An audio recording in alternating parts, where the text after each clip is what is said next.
Victor had two choices when he departed from the trifold: head north to the green shores and find a boat to the perilous woods of Athol Glen, or head south to where the weakest arm of the Brindlecrag Mountains cut into the eastern continent and would allow him access to the city-state of Falkirk. Heading quickly north grew less enticing. The maps and notes he had been poring over before he departed stated that the large, haunted forest kingdom would be the least of his potential problems. The mountains of the Belgallant Range had collapsed in on themselves during the rupture, making for a slow, hazardous trek. The wilting groves, formerly the Blackwoods, waited beyond that. Some dark goddess held control over those woods now, and he didn't dare risk traversing her territory. That left the southern option.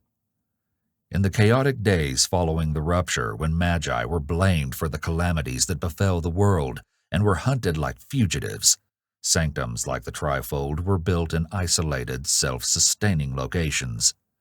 It would take several days to travel to the nearest town, whatever was left of it.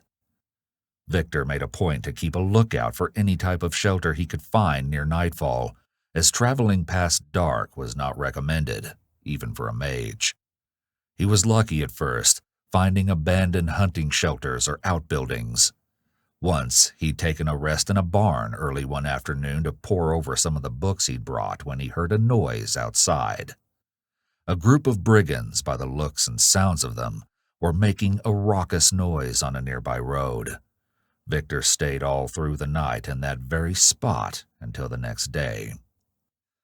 Victor eventually made his way into a sleepy town on the border of a small stretch of woodland known as Carmeline.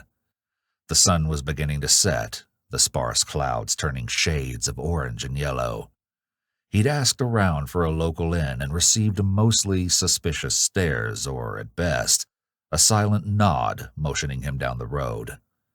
So Victor followed the nods. He soon saw the sign for the Traveler's Tryst, hanging from the frame of the only building in town with windows glowing with a welcoming light. Inside, a fire crackled within a soot-covered mantel. The few patrons sat alone with heads down or in pairs, speaking in low voices. The fire was the main source of light, but candles on the tops of the rustic tables also cast their meager light on the building's unembellished furnishings. Other than a few hunting trophies, some ripped tapestries, and a faded coat of arms hung on one wall, so old that even a learned man like Victor didn't recognize it, the tavern comprised of plain brick, old wood, and age-clouded windows. Now, Victor found himself in a half-empty tavern in a half-empty town.